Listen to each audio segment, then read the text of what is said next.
जंगल में बरगद के ऊंचे पेड़ पर एक चिड़िया घोंसला बनाकर अपने दो बच्चों के साथ रहती थी। एक दिन एक तूफान आया और बरगद का वह पेड़ गिर गया।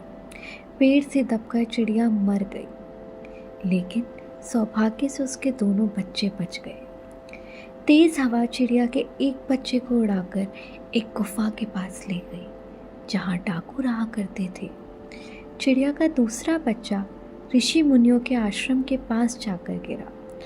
समय बीतने लगा और दोनों बच्चे बड़े होने लगे। कई महीने बीत चुके थे। एक दिन एक राजा जंगल में शिकार करने आया और रास्ता भटक गया। वह बहुत थका हुआ था। एक स्थान पर उसने अपना घोड़ा रोका और पेड़ की छाया में आराम करने बैठ गया। जहाँ वह आराम कर रहा था, उसके पास ही एक गुफा थी।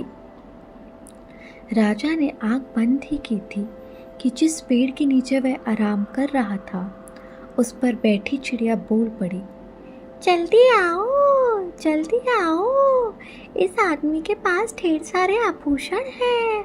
इसका गला काटकर इसे मार डालो और इसे लूट लो।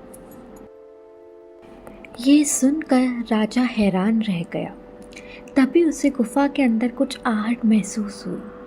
खतरा भांपते ही वह अपने घोड़े को सर पर दौड़ाता हुआ वहाँ से दूर निकल गया। वह घोड़ा दौड़ता दौड़ता थक चुका था। आराम करने वह एक पेड़ के नीचे जा बैठा। पास ही एक आश्रम दिखाई पड़ रहा था। उसके नीचे बैठते ही पेड़ की एक डाली पर बैठी चिड़िया बोल पड़ी, राजन, आपका स्वागत है। इस समय आश्रम में कोई नहीं है, ऋषि बाहर गए हैं, किंतु आप अंदर जाकर आराम करिए, कुछ देर में ऋषि आते होंगे। राजा ने सिर उठाकर चिड़िया को देखा। वह हूबहू पहले वाली चिड़िया की तरह ही दिख रही थी। चिड़िया की बात मानकर राजा आश्रम के अंदर चला गया। कुछ देर में ऋषि आश्रम लौट आए। राजा ने उन्हें प्रणाम किया। ऋषि ने राजा के लिए भोजन पानी का प्रबंध किया। भोजन के बाद कुछ देर आराम कर राजा जाने को हुआ तो उसने मन में कूद रहा प्रश्न ऋषि से पूछ लिया, गुरुवर, आपके आश्रम के सामने स्थित पेड़ पर जैसी चिड़िया है, हूबहू वैसी ही चिड़िया मैंने कुछ दूरी पर स्थित एक गुफा के पास के पेड़ पर देखी, लेकिन दोनों की बोली में बहुत अंतर था।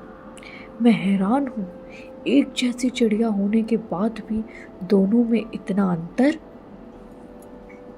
राजन, वे दोनों एक ही चिड़िया से जन्मे थे और तूफान में बिछड़ गए थे।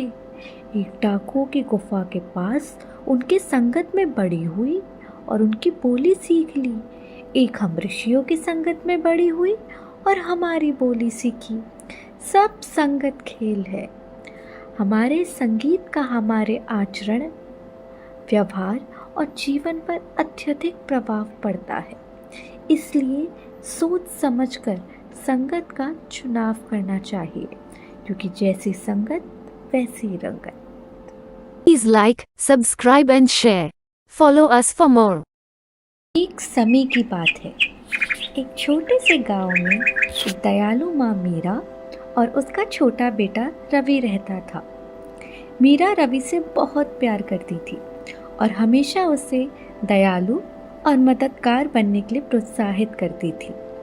एक सुबह रवि जल्दी उठ गया और उसने अपनी माँ की मदद करने का निर्णय लिया। उसने घर की सफाई की, कुएं से पानी लाया और नाश्ता तैयार करने में भी मदद की। मीरा बहुत खुश हुई और रवि को गले लगाते हुए कहा, तुम बहुत जिम्मेदार और देखभाल करने वाले बेटे बन रहे हो रवि। एक दिन जब मीरा खाना बना रही थी तो उसका हाथ जल गया। अपनी माँ को दर्द में देखकर रवि जल्दी से ठंडा पानी और एक साफ कपड़ा लाया और उसकी जलन को शांत किया। मीरा दर्द में भी मुस्कुराई। अपने बेटे को त्वरित सोच और देखभाल के लिए आभारी थी। दिन बीतते गए और रवि ने अपनी माँ की मदद करना जारी रखा और दयालुता और जिम्मेदारी के कई महत्वपूर्ण पाठ सीखे। एक शाम जब वे साथ बैठकर सूर्यास्त देख रहे थे, मीरा ने रवि को एक कहानी सुनाई। उसने कहा, एक जादुई बगीचे के बारे में बताया जो केवल उन्हीं लोगों को दिखाई देता था जो वास्तव में दयालु और निस्वार्थ होते थे। उसने कहा कि उसे विश्वास है कि एक दिन रवि इस बगीचे को ज़रूर पाएगा क्योंकि उसका दिल बहुत दयालु है। साल बीत गए और रवि एक अच्छा युवक बन गया। एक दिन जंगल में घूमते हुए उसने एक सुंदर बगीचा देखा जो रंग बिरंगे फूलों और फलों से भरा हुआ था। रवि जान गया कि ये वही जादुई बगीचा है जिसके बारे में उसकी माँ ने उसे बताया था। उसने महसूस किया कि उसकी दयालुता और उसकी माँ द्वारा सिखाए गए मूल्य उसे इस अद्भुत जगह पर ले आए थे। रवि घर लौट आया और मीरा को ये खबर सुनाई और वे दोनों अक्सर बगीचे में जाते रहे।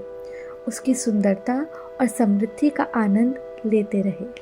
बगीचा उनके प्यार और उन दयालुता के पाठों का प्रतीक बन गया जो मीरा ने अपने बेटे को सिखाए थे। इसके बाद रवि और मीरा खुशी खुशी रहने लगे।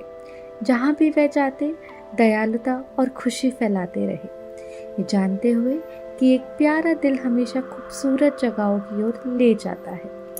धन्यवाद। Please like, subscribe and share. Follow us for more. Rohan अपने कमरे में उदास बैठा था। उसका इंग्लिश का एग्जाम बहुत खराब हुआ था। वो दुखी था कि उसको बहुत कम मार्क्स मिलेंगे। रोहन की दादी कमरे में आती हैं और रोहन को एक सुंदर सी पेंसिल गिफ्ट में देती हैं। दादी माँ, मुझे ये पेंसिल मत दो। मेरा एग्जाम तो खराब हुआ है, इसलिए मुझे ये गिफ्ट नहीं चाहिए। रोहन बेटा, ये पेंसिल भी एकदम तुम्हारी तरह है। यह पेंसिल तुमको बहुत कुछ सिखाएगी। देखो, जब यह पेंसिल को छीला जाता है तो इसे भी ऐसे ही दर्द होता है जैसे अभी तुमको हो रहा है, लेकिन पेंसिल छिलने के बाद पहले से शार्प और अच्छी हो जाती है और उससे अच्छी राइटिंग आती है। अब तुम भी आगे से बहुत मेहनत करोगे तो तुम भी पहले से ज्यादा होशियार और अच्छे बनोगे। कहानी से शिक्षा। मित्रों, पेंसिल जब तक छिलती नहीं है तब तक उससे अच्छी लिखाई नहीं की जा सकती। वैसे ही इंसान को भी अच्छा बनने के लिए दिक्कतों का सामना करना होता है। बहुत समय पहले एक छोटे से गांव में जो हरा भरा वातावरण से घिरा हुआ था, वहां एक युवा लड़का नाम श्याम रहता था। वह अपने दिन बागीचे में एक शानदार बरगद के पेड़ के नीचे खेलते बिताता था। एक अच्छा दिन जब श्याम खेल रहा था तो उसने झाड़ियों के बीच छिपा हुआ एक क्रिस्टल बॉल पाया। श्याम को पता ही नहीं था कि यह एक जादुई क्रिस्टल बॉल था जो किसी भी इच्छा को पूरा कर सकता था। अपने खोज को लेकर उत्साहित होकर श्याम ने सावधानी से क्रिस्टल बॉल को अपने बैग में रख लिया, जिससे वह इसे अपने पास रख सके जब तक वह अपनी असली इच्छा को समझ नहीं लेता। दिन बदलते गए, हफ्ते बीत गए, फिर भी श्याम को यह नहीं समझ आ रहा था कि वह क्या मांगे। अपनी इच्छाओं के अस्पष्ट होने के कारण वह कहीं भी जाते साथ में क्रिस्टल बॉल लेकर घूमता रहता। एक दिन श्याम का दोस्त राम ने उसके पास जादुई क्रिस्टल बॉल को देखा। बिना किसी हिचकिचाहट के राम ने श्याम के बैग से क्रिस्टल बॉल छीन लिया और उसे देखने के लिए उत्सुक था। जब राम गांव में फिरता हुआ जादुई क्रिस्टल बॉल को लेकर घूमने लगा तो गांव के लोग उसके पास उत्साहित होकर आ गए। हर एक अपनी गहरी इच्छा प्रकट करने लगे, धन, महल, सोना और चांदी। हालांकि जैसे ही प्रत्येक गांव वासी की इच्छा पूरी होती, वे जल्दी ही समझते कि उन्हें जो संतोष की अपेक्षा थी वह उन्हें अपेक्षित खुशी नहीं दे सकता था। निराश और पछताया हुआ उन्होंने समझा कि जो वास्तव में उन्हें चाहिए वह कुछ और है। घबराहट के इस समय में गांव के लोग श्याम के पास आए, अपनी गलती को समझते हुए और उसकी मदद मांगते हुए। श्याम उनके दुख को समझता था और संतोष और कृतज्ञता की महत्वपूर्णता को समझता था। उनके दिल की इच्छा को समझते हुए श्याम ने राम से जादुई क्रिस्टल बॉल वापस ले लिया। एक हल्के स्पर्श और एक दिल से विचारित इच्छा के साथ श्याम ने क्रिस्टल बॉल के जादू को आह्वान किया, सब कुछ को उसकी मूल स्थिति में लौटाते हुए। जब गांव फिर से शांतिपूर्ण और समाधानपूर्ण हालत में लौटा, तो लोगों ने श्याम की बुद्धिमत्ता और उसकी दयालुता की सराहना की। श्याम के सादा लेकिन गहराई तक की नेक कार्य ने गांव वासियों को एक मूल्यवान सीख सिखाया, सच्ची खुशी सामग्री संपत्तियों में नहीं, बल्कि संतोष, दया और कृतज्ञता में मिलती है। उस दिन के बाद गांव वासियों ने जीवन की साधारण खुशियों का मूल्य माना और एक दूसरे के साथ समानता से रहने की दिशा में चलने के लिए श्याम की बुद्धिमत्ता और जादुई क्रिस्टल बॉल से सीखे गए पाठों का मार्गदर्शन किया। Please like, subscribe and share. Follow us for more.